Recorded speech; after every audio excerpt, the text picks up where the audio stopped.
my bags, my tiredness. Here we go. We're officially live. Or a And- Memorex, as the case may be.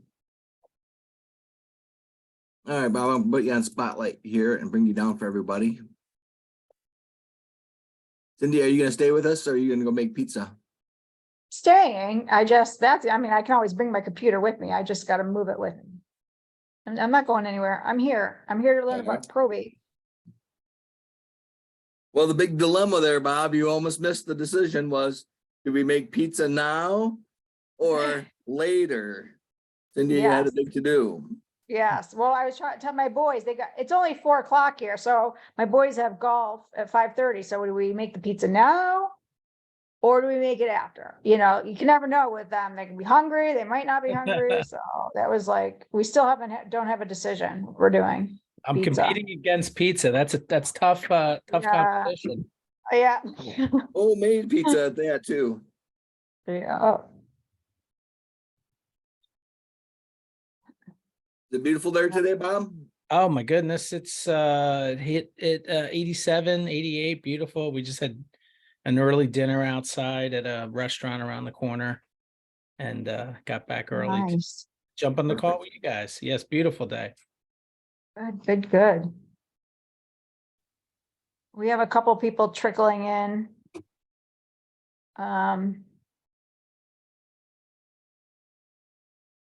Will be trickling.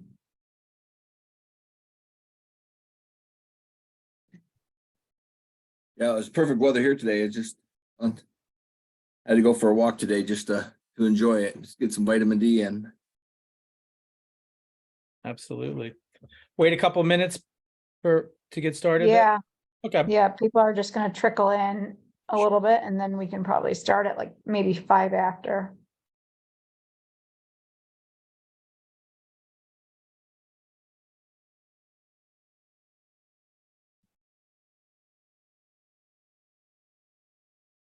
Mm.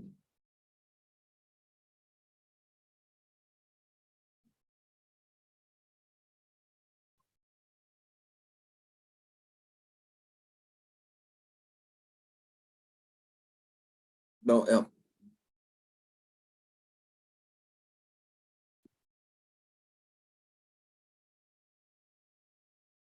Then the week after next, right? So next week is budget software. Then we have Mary Ivan coming on, and she runs a call center in the Philippines and has over 200 VAs working for her. Have I sent you all that information yet for that one, Cindy? I haven't posted it. I Okay. have to post it. I will get that. I just need the information, like the title and stuff, so Yeah, I'll just, finish that right up and I'll get that over to you tonight.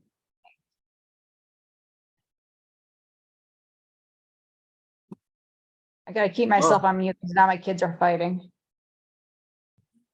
I think that means they want pizza now.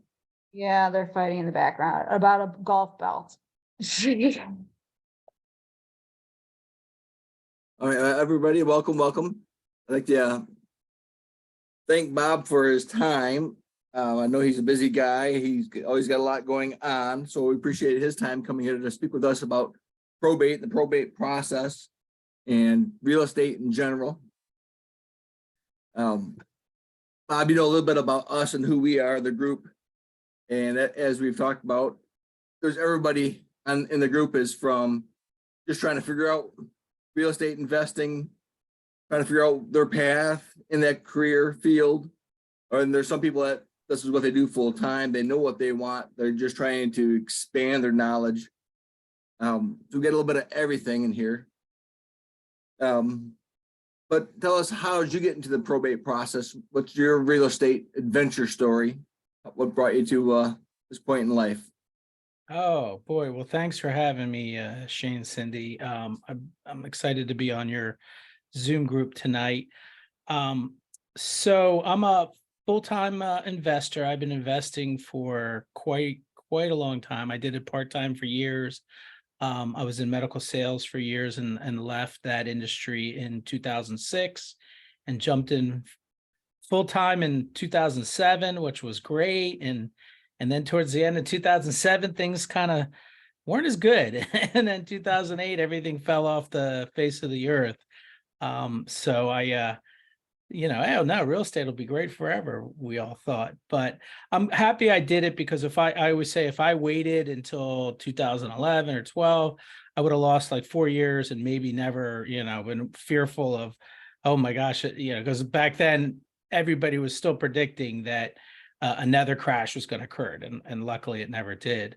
But I have I live in Wilmington, Delaware. We're a suburb of Philadelphia. I'm about a half an hour south of Philadelphia. I work in Pennsylvania, southeastern Pennsylvania, where Philadelphia and the metro area. I work in Delaware, a little bit in South Jersey and Maryland, this area here. And I'm in Pace Morby's sub 2 program, and I think that's how we all got together also.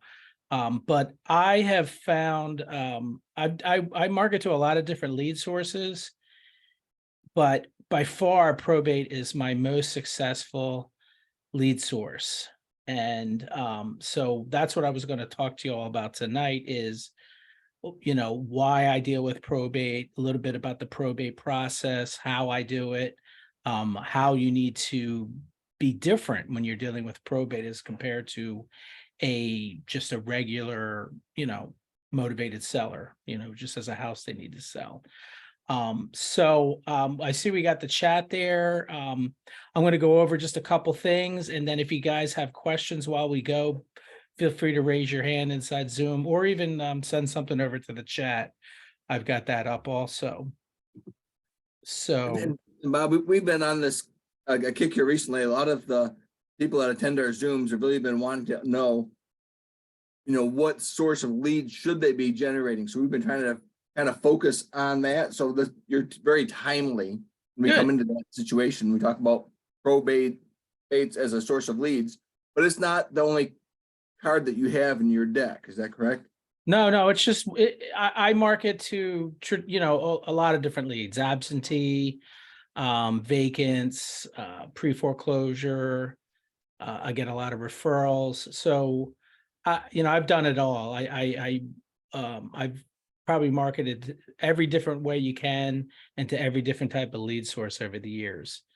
But I have found that probate is my favorite and most lucrative and most successful form of marketing. So what I thought I'd do is just kind of jump in and give you kind of a brief explanation of what is probate. There might be people that have, heard the term, but they're not quite familiar with what it is. So, I'll give you the legal definition of what probate is. Probate is the term for a legal process in which a will is reviewed to determine whether it's valid and authentic.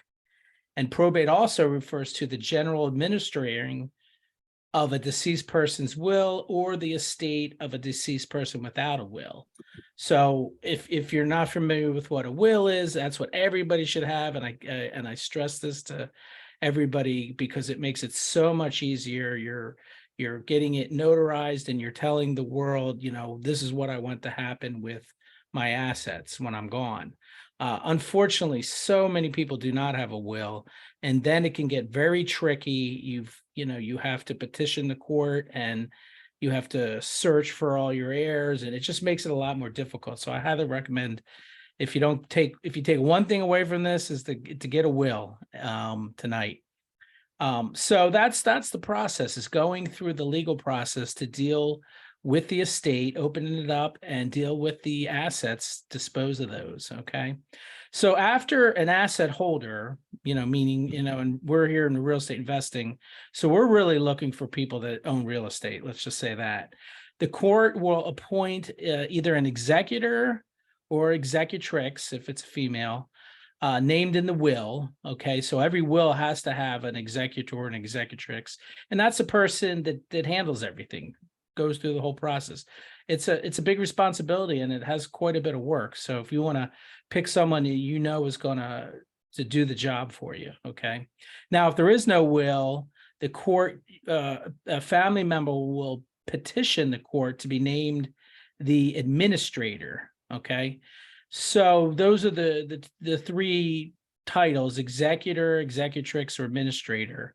And generically, we call those a personal representative. A lot of estates just call it a personal representative when you're looking up in the probate department. So I'm just going to use, for now on, PR, which is just short for personal representative. Okay. So what they've got to do is it's involved collecting a list of all the assets of the deceased person, such as real estate, stocks, bonds, anything they might have of value. Okay. Cars, motorcycles, boats. To pay any liabilities remaining on the person's estate, such as a mortgage or any liens or debts or anything against the estate. And then ultimately to distribute those assets to the beneficiaries or the heirs. Okay. An estate needs to be probated in the county where the deceased person last resided. So that's a big question. Like, where do you probate? Where do you open up an estate? Where do you open up probate? And I'm going to kind of use those terms kind of interchangeable: opening an estate, opening probate. They're not synonymous, but for our case tonight, you can kind of use them synonymously. But So Bob, you might be looking at a house that's in probate that's in Cleveland, Ohio, for example, but the last county of residence was in Florida, right? Yep, even if the real estate's in another county or state. So let's just take that example. The person lived in Michigan, let's say. Okay, that's where they passed away. That's where their last residence. Okay, not they were on vacation and passed away, or they were in a hospital in Ohio. Their last formal residence was in Michigan, but they were renting in Michigan, but they happened to own a resort house down in St. Augustine, Florida, for example. Okay. So the probate has to be opened up in the county where the person passed away. Now, sometimes, and I have seen this once in a while, you might have to open up a second probate estate in the county where the real estate is, but it's best to just get started in the county where the person last resided, because that's not always the case. Okay. Right. Most states, in most states, the estate will actually be the entity that is going to sell the property. Okay. So you're dealing with the estate of John Smith, Joe Smith as personal representative. So that's actually the name, basically the name of the estate. So when I get a contract and a probate has already been opened and the estate has been established with the county, then that's who the seller is on the contract, the estate of John Smith. And that's what we normally put. And then the person who's going to sign the contract, is the personal representative. So they usually put their title, personal representative. Okay. We like to find out who all of the beneficiaries or heirs are, everybody, starting with the kids. That's basically, if there's 3 kids, we like to get everybody on the contract, because usually 99% of the time, almost all the heirs have to sign. Every area is different. You got to check, but most of the times in the areas I'm at, everybody has to sign. So we want to get everybody on board. We'll start with the personal representative. And then, it's, hey, can you give me a list, phone numbers and email addresses of all your siblings? And we'll go through that process. Okay. So after,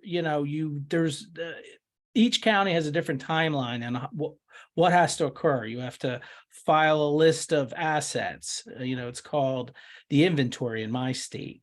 And there's a look back period of 8 months after the deceased has passed away, where people can put claims in on an estate. Let's say that you're a contractor and you put a new roof on, John Smith's house, and John Smith never paid you. He stiffed you, well, you all of a sudden there's going to be a notice you have to file in 2 local newspapers normally. And, you're reading the newspaper and you're like, oh my gosh, I remember that guy, he stiffed me. So I can record a mechanics lien against the estate. So there's a look back period that gives creditors enough time, be it credit cards, be it, medical facilities, to put in a claim against the estate, and they have to be paid off.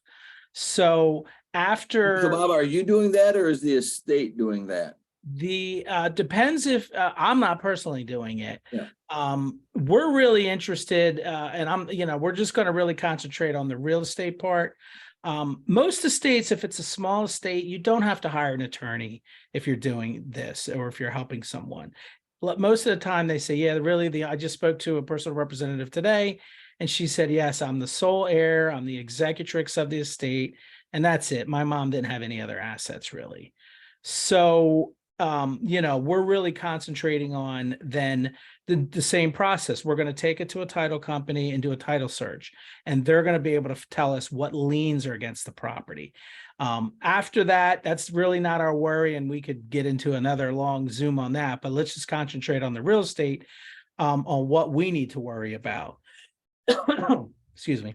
So when you do a title search, it's going to find out, of course, liens and judgments, back taxes and everything like that. But they're also going to find out,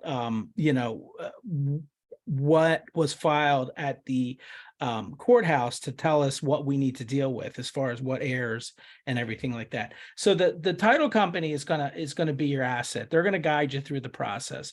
So it's good if you're already doing investing, and let's say you've closed some deals, it'd be great to have a conversation with your title company representative and say, hey, I'm getting involved in probate. What do I need to know in this state or in this county? Like, how does the process work?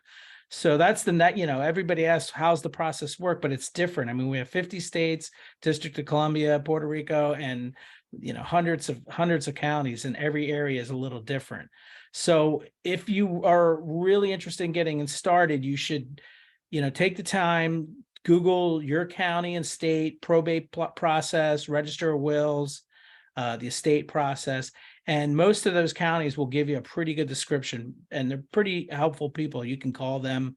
They've got all the forms there on everything you need to do. So we're not attorneys. We're not estate specialists.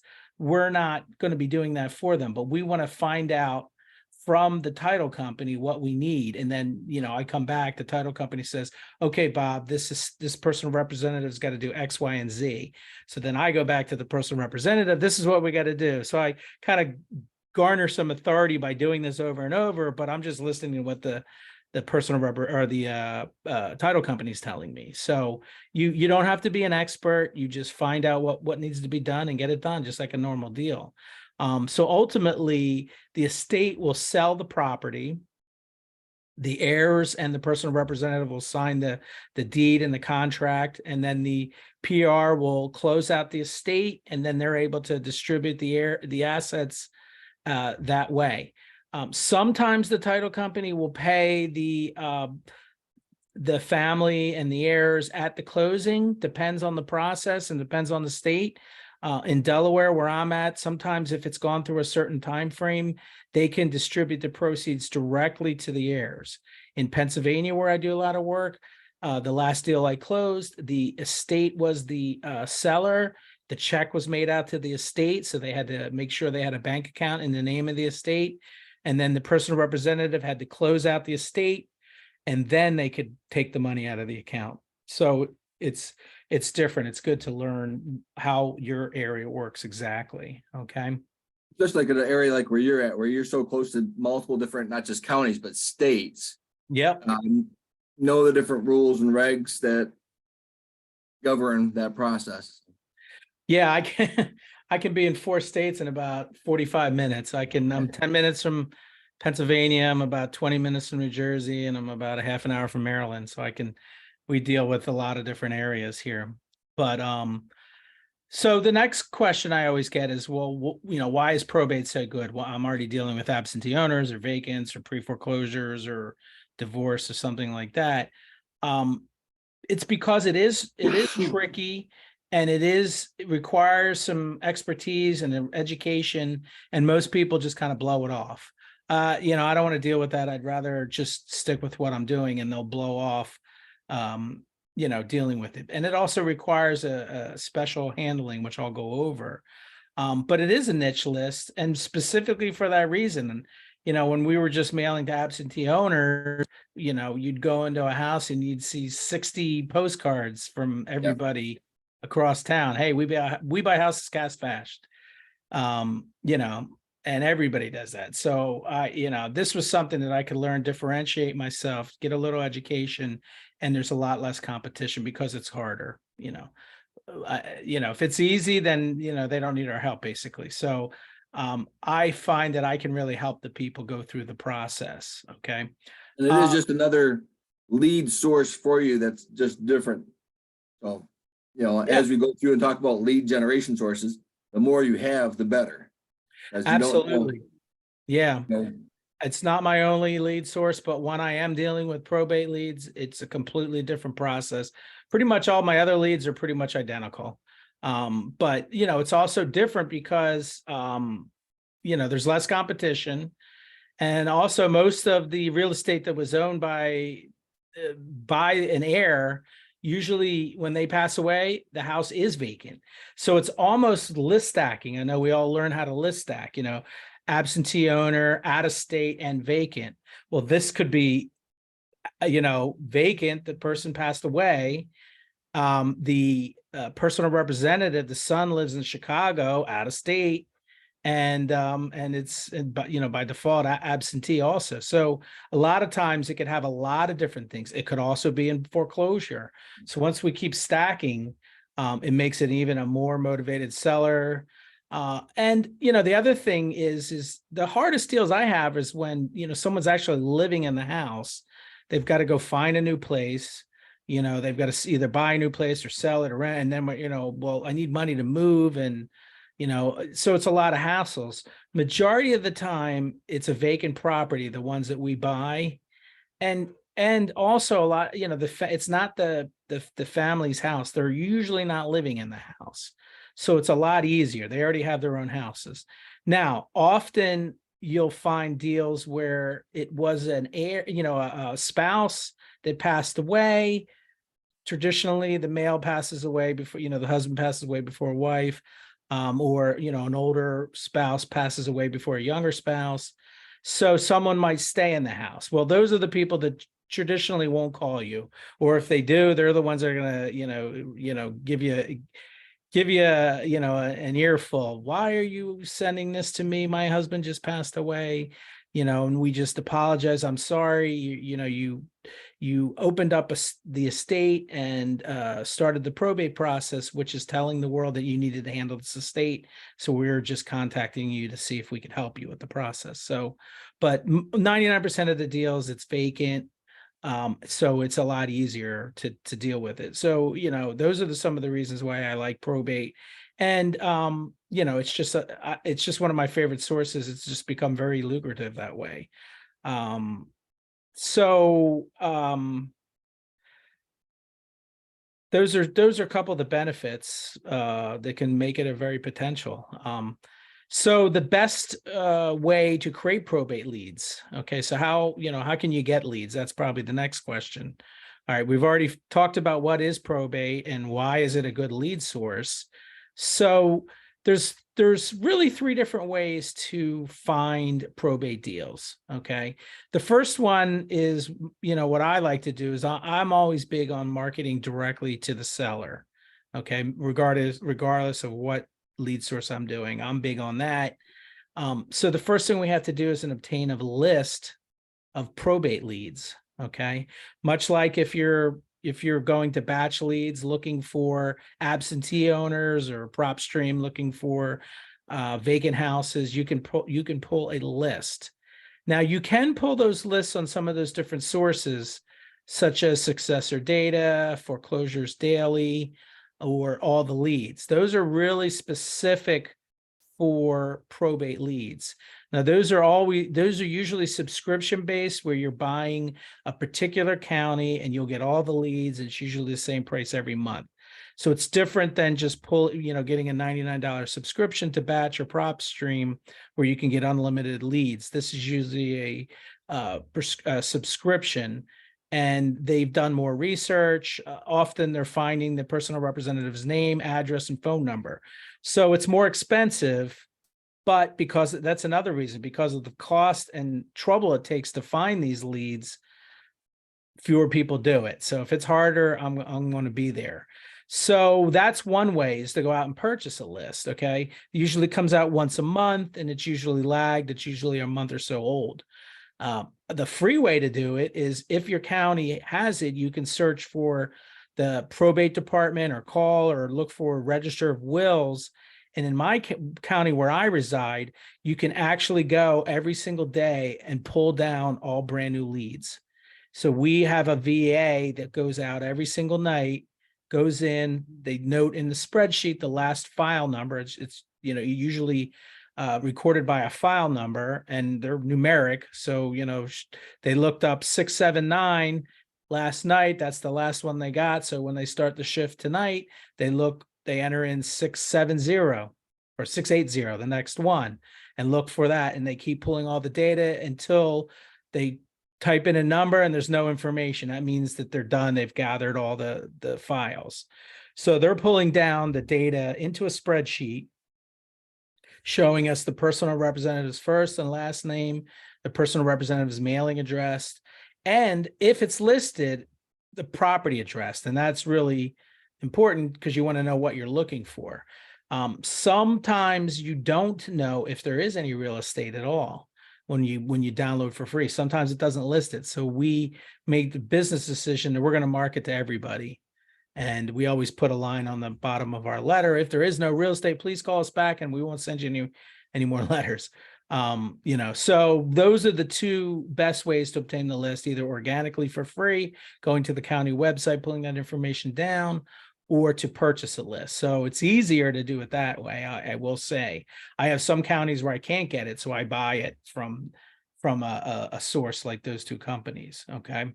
Bob, So, you talked earlier about building your relationship with the title company. Do you get leads from your title companies? Do they ever once in a while call you and say, "Hey, we got a case that needs somebody's expertise like yourself"?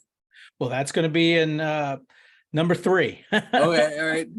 So good. All right, we'll come back. That's going to be number 3. The second way is that you will find probate attorneys. Okay. So we're going to, well, let's jump back there. Okay. So once we've obtained our list, okay, when we're going to be reaching out to personal representatives directly, we've obtained our list either organically or we are going to pull it down from the website. The second thing we need to do is determine our marketing method. So what are we going to do? It's the same thing as everything else. Direct mail, I mentioned that. We have custom letters that are targeted towards probate. We also do cold calling, and it's a completely different method with our virtual assistants. And then if we can't reach them that way, we will also try SMS campaigns. Okay. Also, you could build a website that is targeted towards probate, either a standalone website or a special page that's dedicated to probate. And you could be doing SEO to get people to find you, probate in Philadelphia or estates in, St. Augustine, Florida. Or you could be doing PPC to drive people to your website or to a Facebook page. So you could be doing, those are the three main ways to find the personal representatives organically if you're dealing with it. Okay. Number 2 would be to network to probate attorneys. Okay. So in number 1, we're going to market directly to the personal representative. Chances are they're going to have one house and that's it. I have bought a couple houses and they have given me referrals. We're always asking, do you know anybody else who needs to sell? And I did buy a house from a gentleman that his wife passed away and I met his sons. And then 6 months later, his son called me up and said, "Hey, we're selling also." But normally it's going to be one and done. But the benefit of working with probate attorneys is that this is all they do, or mostly this is usually a good portion. They might be doing wills and estate planning, but this is a good portion of their business. So we do like to market to them. Now, everybody's been doing that since the beginning of time. Every realtor, every investor. So when you call them up, they're going to be like, yeah, get in line. I've been dealing with Joe Smith at Remax for years and Tom Jones, who has a flipping business. So you've got to build rapport with them. Okay. So we like to go in with, letting them know that we're here to help them with the tasks that they don't want to deal with. We're going to help them dealing with the property. Is it vacant? Do they need to change the locks, secure the property, check for broken windows, handle any minor maintenance, grass cutting, snow removal in the winter, cleaning out those gutters? Is there a leaky faucet? Winter, big thing. I got a great deal because we went in and it was in the middle of January. It was a cold, and I said, before we even talked about the real estate, they lived about 45 minutes away. The house was vacant. And I said, let's secure the property. I brought some specialty antifreeze. Let's turn off the water. Let's drain the pipes. Let's drain the water heater. I'm going to put this specialty water antifreeze in the toilets and the sinks. And, it cost me $3 at Home Depot. So I was going in, what can we help them with first? And then we dealt with it. Well, 6 other guys came in and out and looked at that property, and I got the deal. So, same thing with attorneys. We want to help them do the things that aren't legal. We never want to tell a probate attorney that hey, I'm a probate specialist. Now, I have that in my Zoom title there, I think. That's great between us, dealing with other investors and homeowners. But, good way to piss off a probate attorney is you say you're a specialist, and they said, I went to Princeton undergrad and I went to Harvard law school, and you're a probate, so claim to be a specialist. Always like, hey, what, I'm here to help. What can I learn? I want to learn from you, and I want to help you do the things that you don't want to deal with.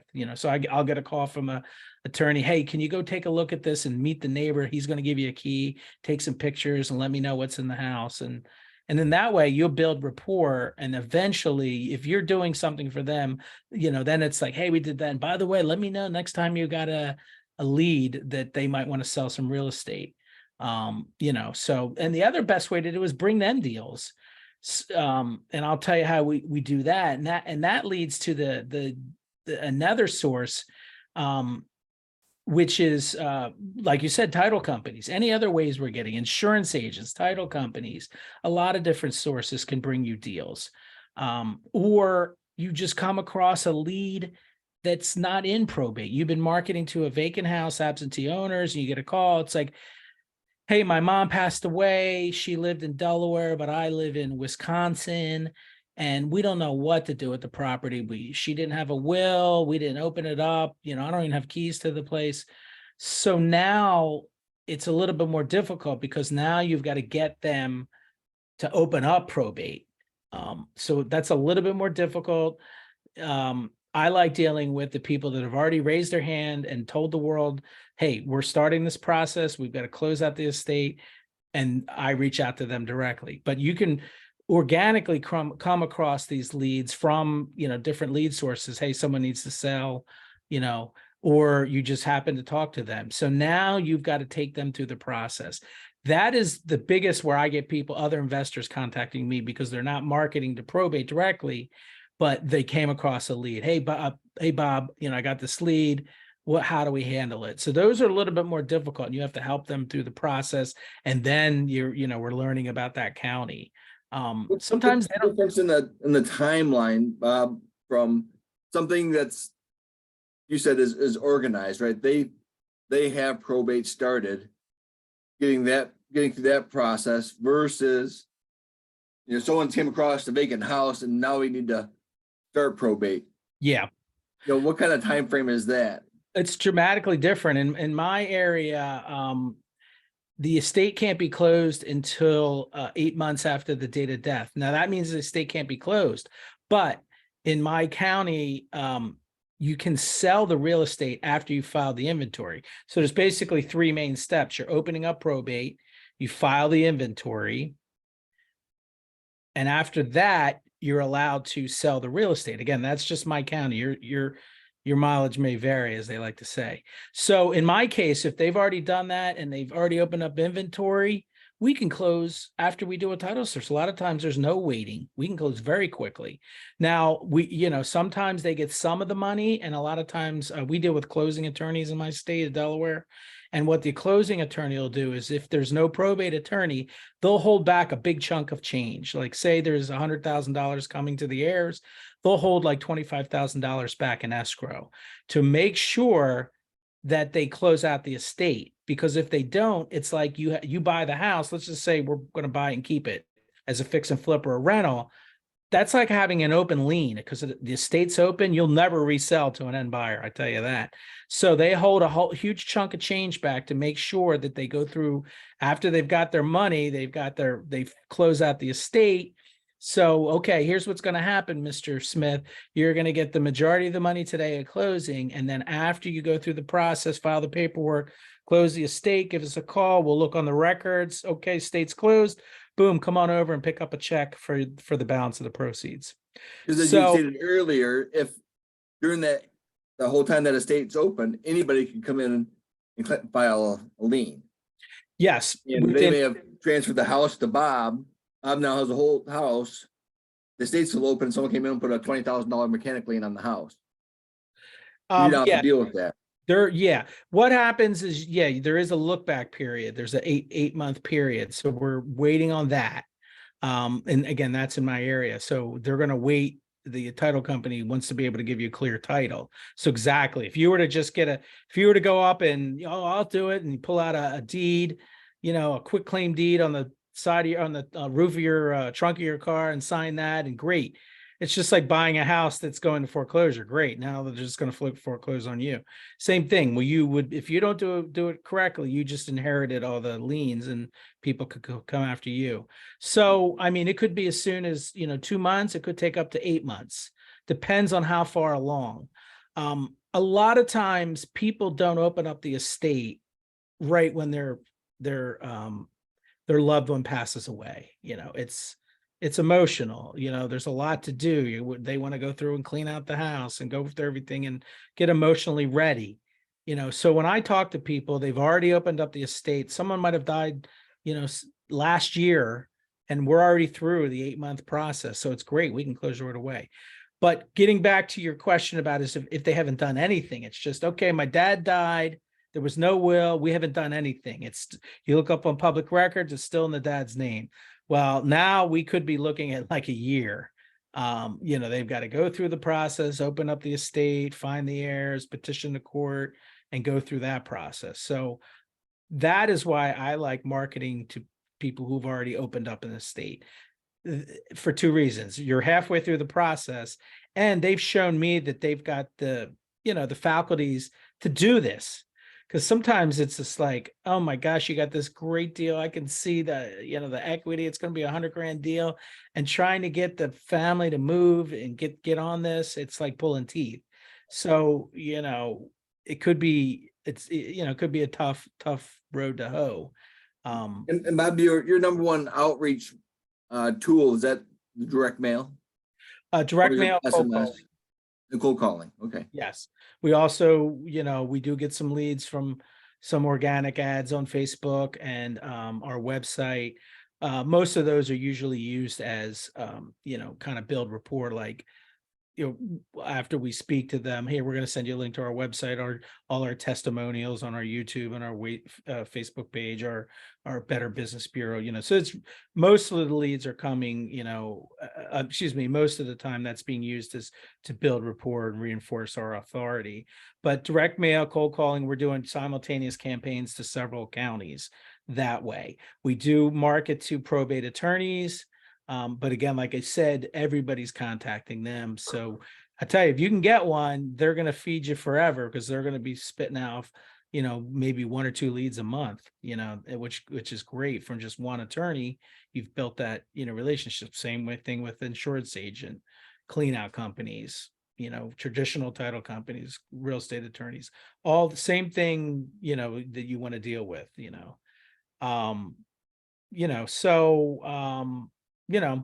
like I said, they and then finding deals where the owners passed away and no one's opened up the probate. So that's really the third way. Marketing directly to personal representatives. 2, dealing with probate attorneys, title companies, and then 3, you just come across deals. Bob, it's Celeste. I do have a question for you.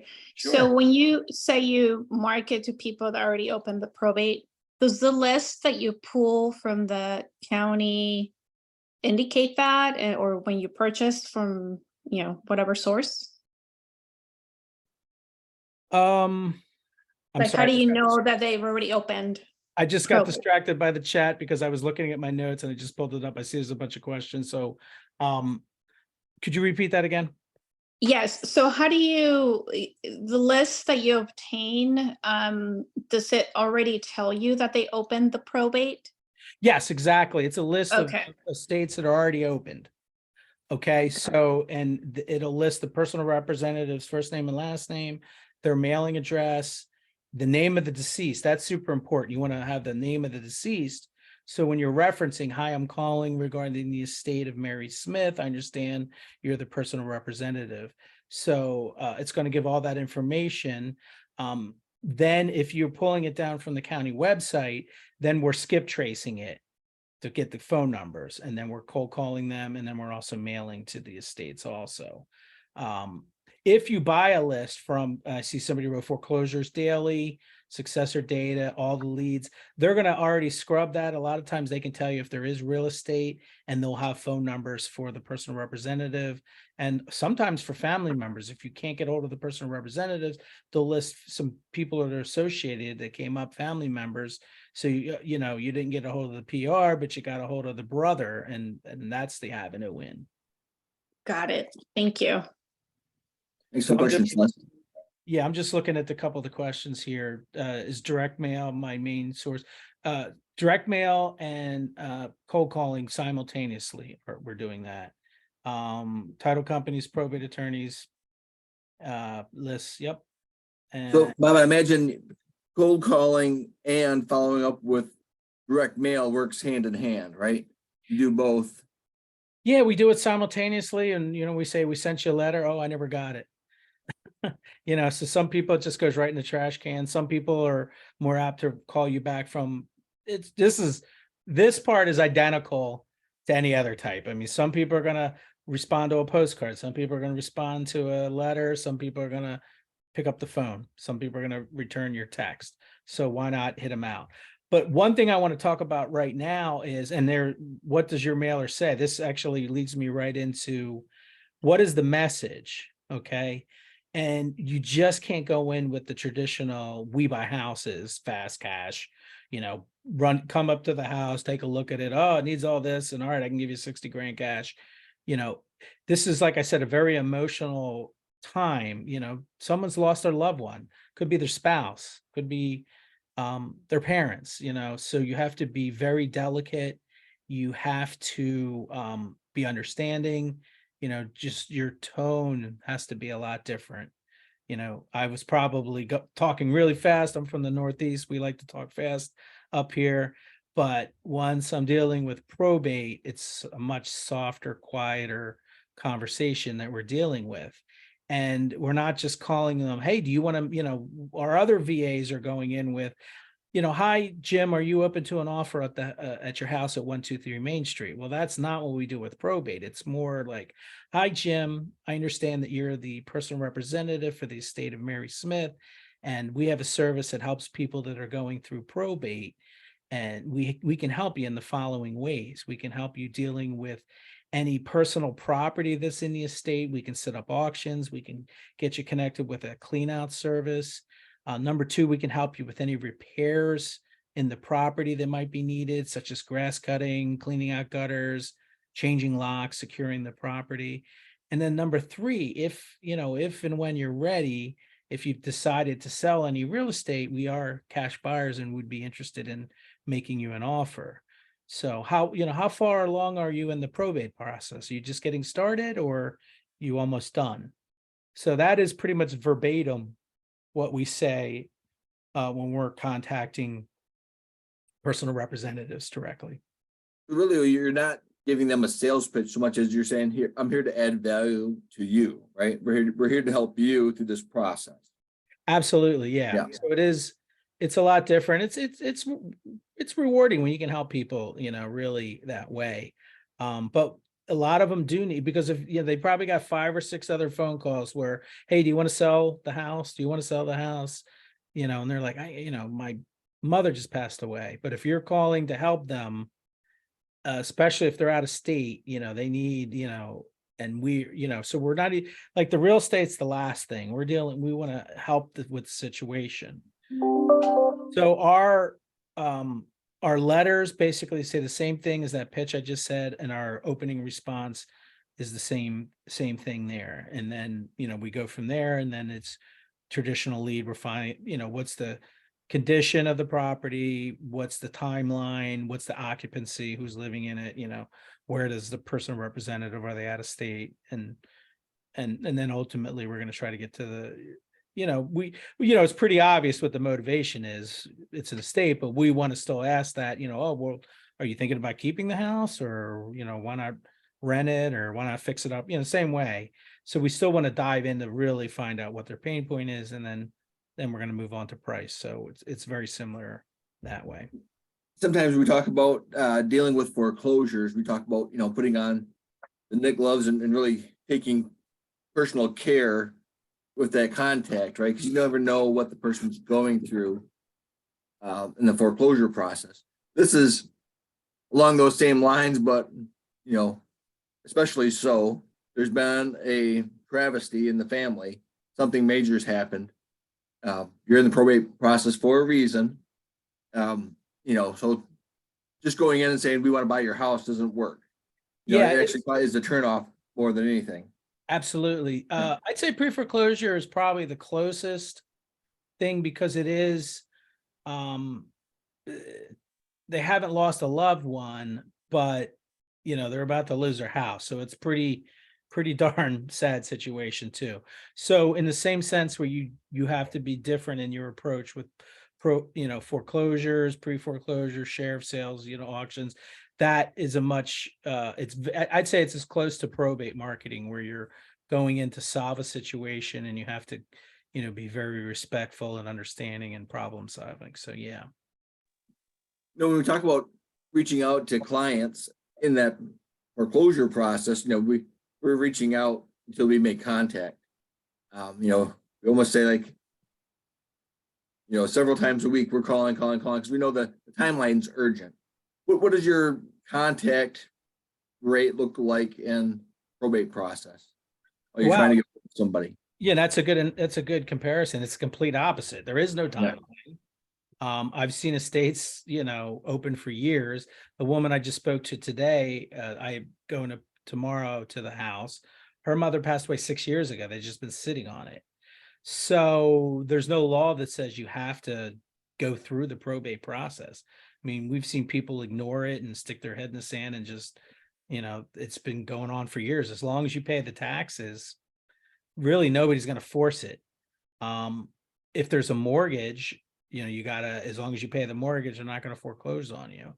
And even like, and this is going to take me to my next point, is like, well, how can you do sub 2 or creative finance on a probate deal? Even when the mortgage company knows that the person's passed away, they're not pushing to get the house sold. They're dealing with, the family members, and so there is no super timeline. There is, you can wait, and we want to be there for when they're ready to sell. So to answer your question is it's not hyper focused where you've got, if there's a foreclosure sale next month, you've got to be hitting them every single day and you better door knock them. And this is more, we go right away as soon as we get the new lead. And then we're doing a couple letter campaign, and then we'll follow up down the road in 6 months. And then we might even send a letter that's has nothing to do with probate. It's just a traditional postcard by that time. Same thing with the cold calling. We're going to call, usually once a month, because we got so many leads, unless we reach them and they tell us to call back at a certain time. So it is a long drawn out. Some people I know really they'll wait and contact leads a year later, because they figured nobody else is contacting them and these people are ready to move now. But like 70%, I think the statistics is like 70% of all probate leads eventually will sell the real estate.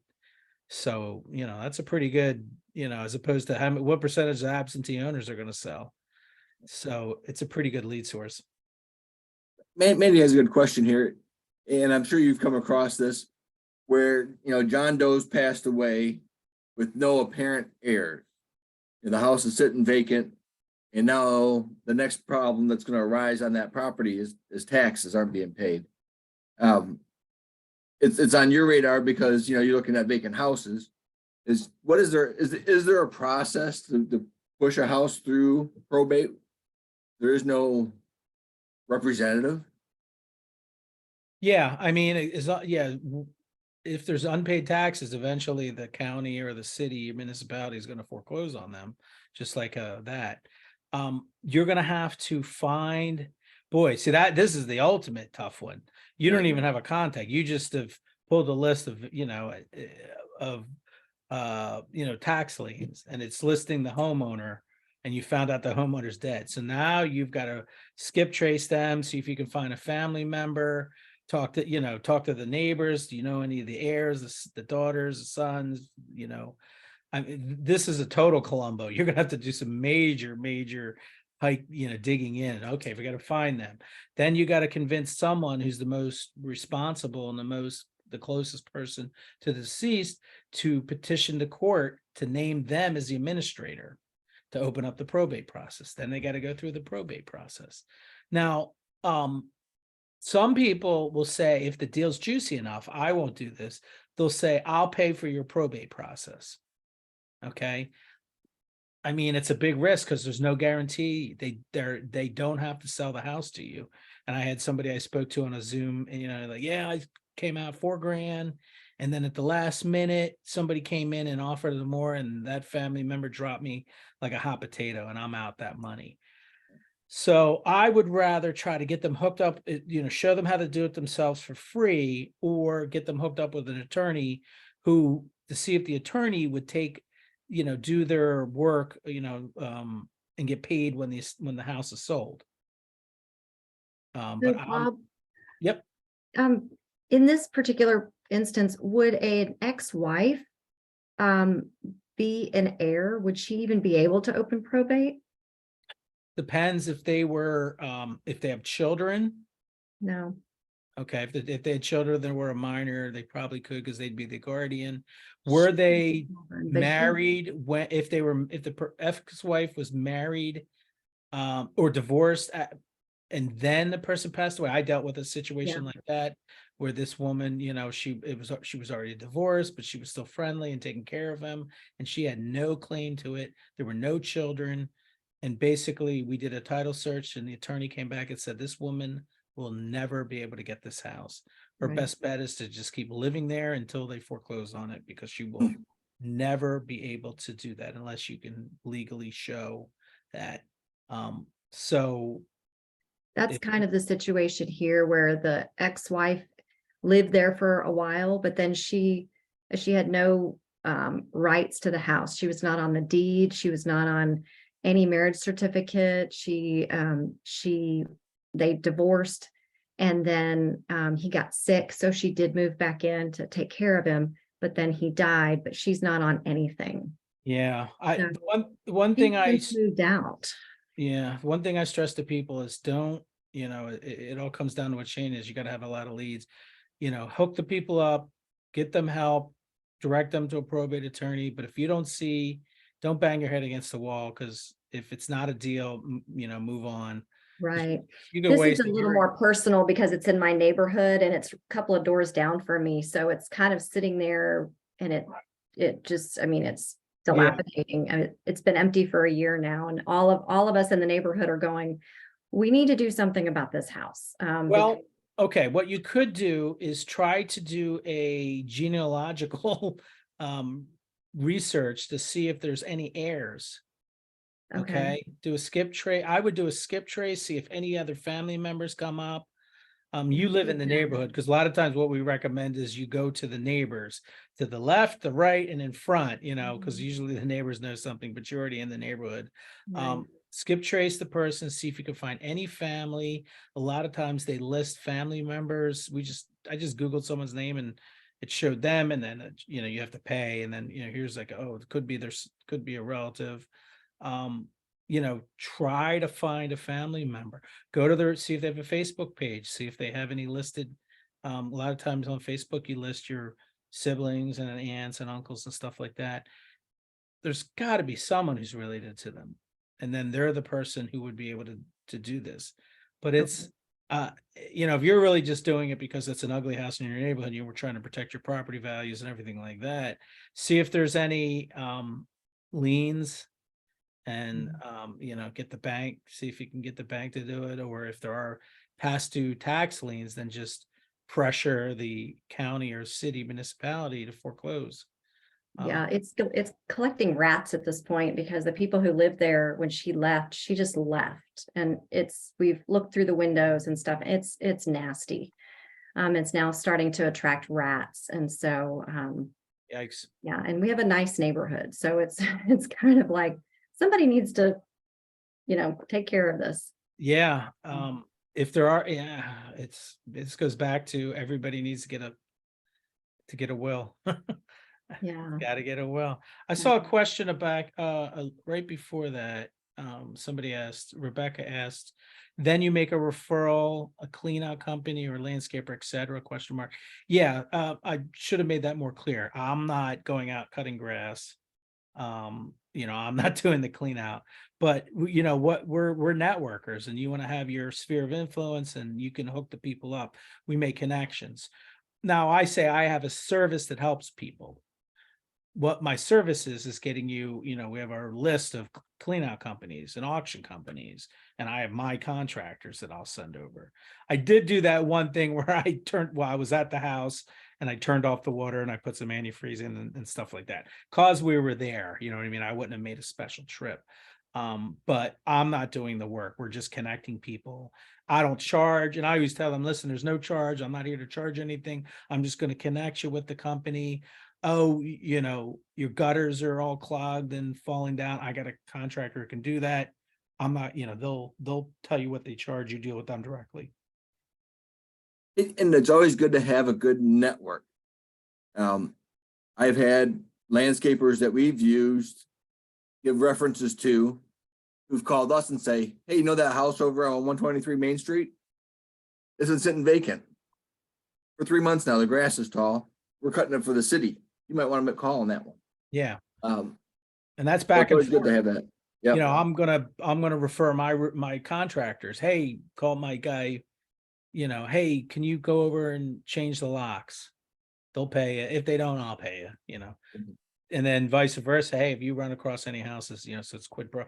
Clean out companies. Dumpster companies. Same thing. You refer them and let them, all your vendors know. Hey, when you run across somebody, let me know. I'm interested in buying it. When you're in the real estate gamut, right? Let everybody know that you're always looking. Yep. So, Here's a good point. Can you hire a private investigator? Yeah, that's what I was getting at. You can do like a genealogical search, a private investigator. If it's a good enough deal, Cindy, was that the house in your neighborhood you were saying? Or was it someone That was else's house? mine. Okay, I couldn't tell who was talking. Yeah, you could hire a private investigator if you think it's that good of a deal to see if there's any heirs. To find out, if it's worthwhile. Now that could get expensive. Skip trace the person to find the family members. Yep. Oh yeah, you're just writing that as notes. So again, Bob, when you get a house that's gone through probate, you never know the condition of the house sometimes.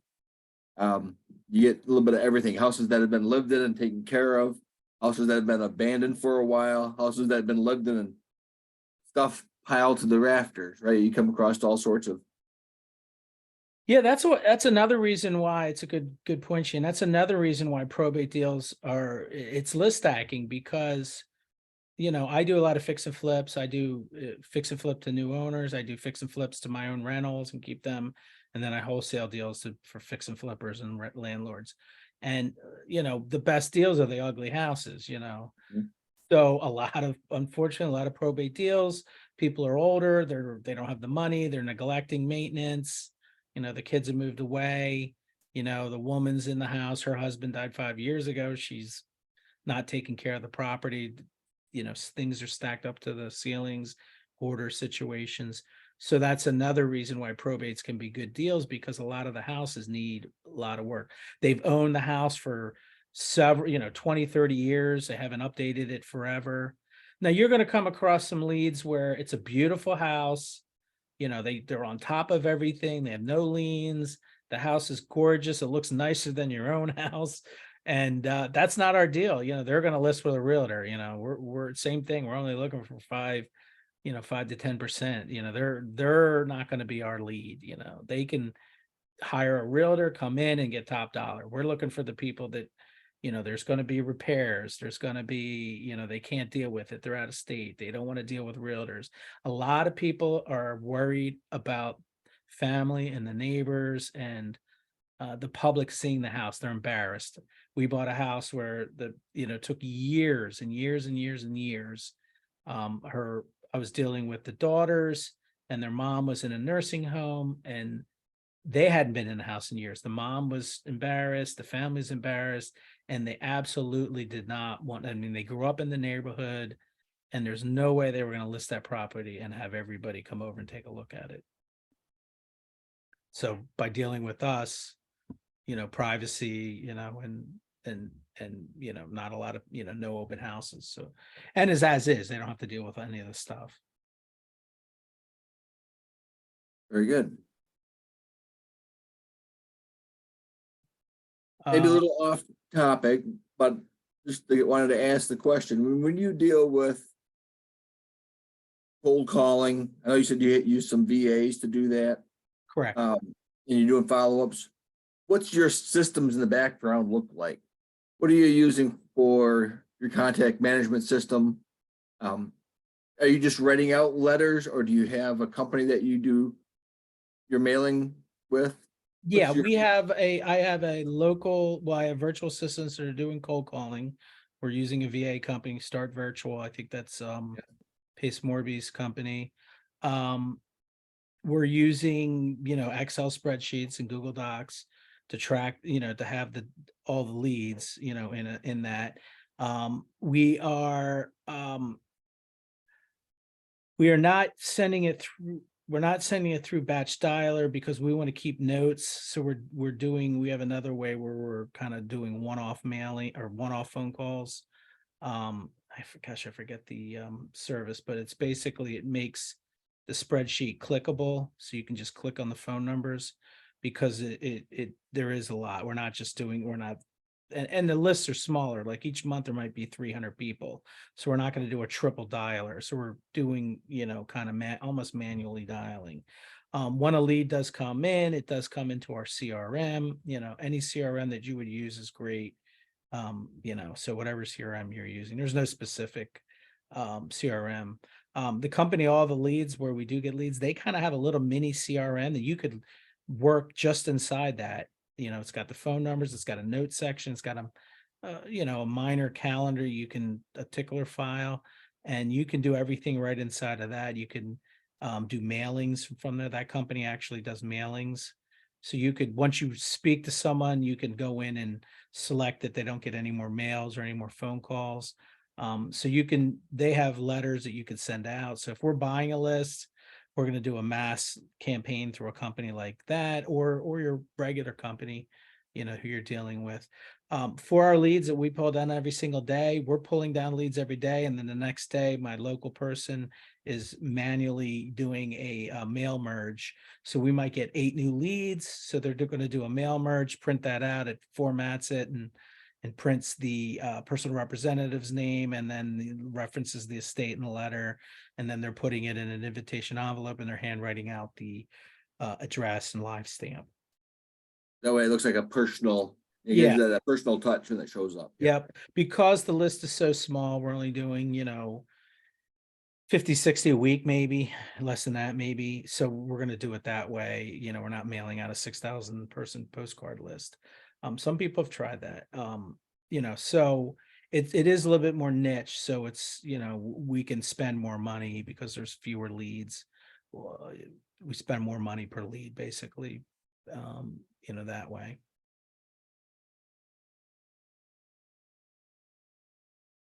And the question here from Mandy, excuse me, is the only targeting leads in your area. So the area that you're working is really within that 45 minutes to an hour around your your office, your home, right? Yeah, I work in 1, 2, 3, 4, 5, about six counties, I think. Yeah. I mean, you can do this. You can do this across the country. You could be a virtual. I mean, we do some virtual wholesaling. Um, I'm trying to expand that more. You could do. There's no reason. Just if you're doing virtual marketing, the only problem is you're gonna have to learn. You're gonna have to learn the practice of that county. So I wouldn't be trying to target 50 states. You could pick another area, but then you've got to kind of become a mini expert, not a mini expert, but you got to be at least have a working knowledge of how the probate process works in that county, or you're going to have a relationship with a title company that's going to explain it, or you're going to have to reach out to a probate.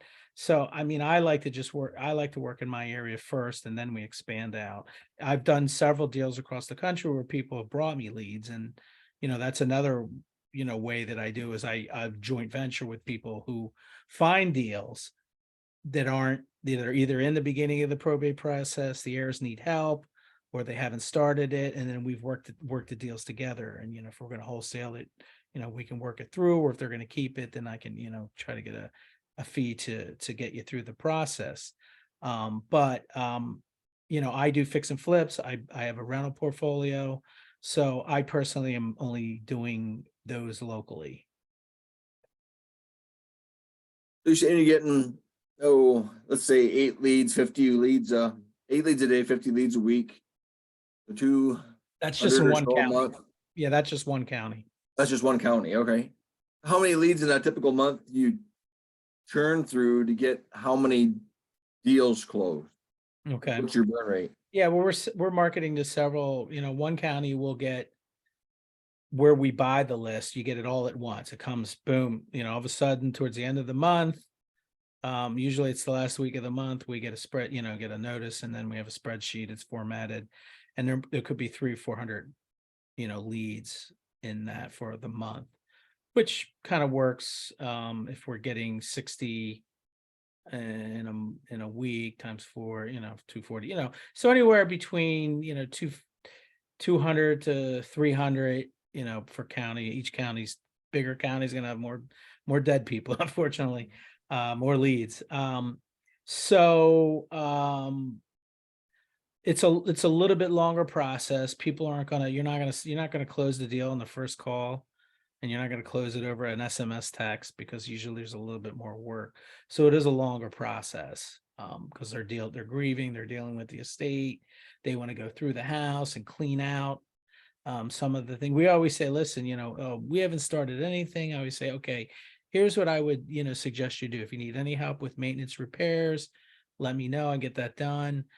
If you need help with doing a clean out, or if you want to set up an auction. But what I recommend you do, Mrs. Smith, is go through the house and pull out the cherished items and the memorabilia that you want to keep, or the things that you want to sell. Go through that. And then we can help you with the rest of the stuff. So that could take a long time. So we're nurturing that, and we're doing follow-up, and follow-up is crucial, especially in this process. So it could take several months. From your business end of things, is there any paperwork that's special to probate versus foreclosure process or pre-foreclosure process? Are your contract any different? No. The only thing we have a clause in there is that if there is any probate work or title work or state work that has to be done for the estate by the closing attorney, because in Delaware we deal with closing attorneys, then the estate is responsible for that cost. And the reason why I instituted that is because normally we're saying we're paying all the closing costs. Well, that, title search, title insurance, recording fees, that's a closing cost. This isn't a closing cost. This could be several $1,000s worth of work an attorney might do.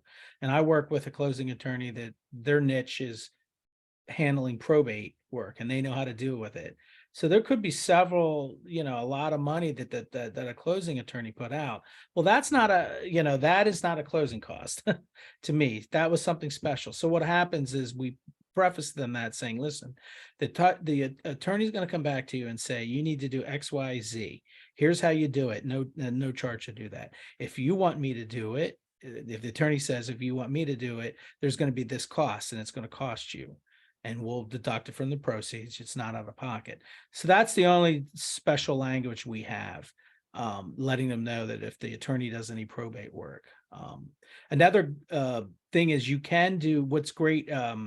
If any of the people watching tonight deal with sub 2 deals at all, this is a great lead source for sub 2, because one of the biggest obstacles is when you're buying a house subject to their existing financing is the owners are like, well, I'm worried about you defaulting and ruining my credit. You don't pay the bills and my credit goes down the toilet. I can't buy another house. Well, I mean, you got to be very gentle the way you say this, but we can't ruin Uncle Joe's credit anymore.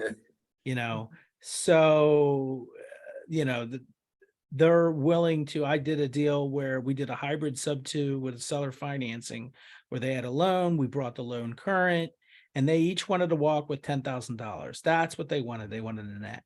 Well, great, I can do that, and we're going to take over your. We'll pay everything else. Luckily, there was no, there was some attorney fees, but that was factored in. Some estate work had to be done. We factored that into the deal because they wanted to net a certain amount. And then we set it up where they signed all the disclosures and we took over the loan subject to. And it's been a year in February since we bought it. And we're just making the payments, and they don't care, because if we default, they've got their money. It's, it can't affect the personal representatives or the heirs' credit. It can only affect the deceased, and it doesn't really matter. And as a matter of fact, every month we get the email of the statement from the bank, and it says the estate of Joe Smith.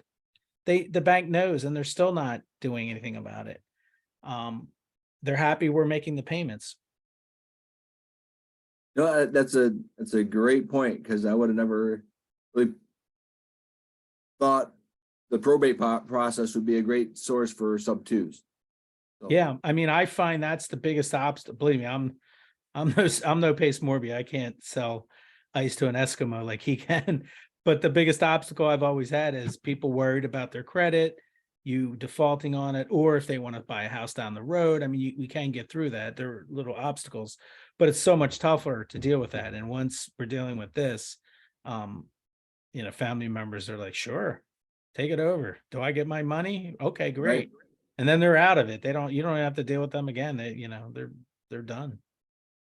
All the concerns with the mortgage, the payments, the maintenance, all that is behind them now. Yeah, they've sold it. They've closed the estate. Their obligation is done. Well, Bob, if people want to follow up with you, have more questions, want to work with you, maybe do a JV with you, how do they get hold of you? I see your phone number on your screen. Why don't I put it in the chat here? Please. I'll type my name, my cell, and here's my handle for Instagram and TikTok and YouTube. Feel free to reach out to me. I'd love to work together. If you have deals you need help, we can work, some sort of a partnership arrangement based on what I do, how I help you. If it's only minor, then we can work out something that's fair. Give me a follow on my YouTube channel and my TikTok and Instagram. We're putting up all sorts of stuff about probate, and you'll see clips of this up there in a couple of Absolutely. As soon as this is done recording, I'll send you the link. I appreciate your time, Bob. And again, anything in the greater Philly area you're buying. Yeah, regardless of probate or not, if you come across the deal, somebody has a deal in Philly, the suburbs, Delaware, Southern New Jersey, Maryland, I'm buying probate or not, I'm buying cash, I'm buying creative, sub 2, rentals, fix and flips.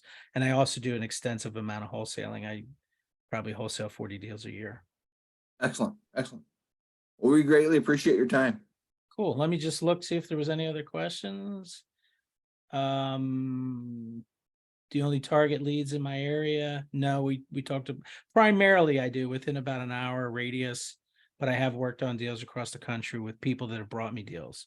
And then we work it. Do you follow up monthly? Yep, we pretty much follow up monthly, and after about 6 months, we'll stop and maybe we'll follow up in a year. We might do a mass probate mailer, a postcard mailer in a year.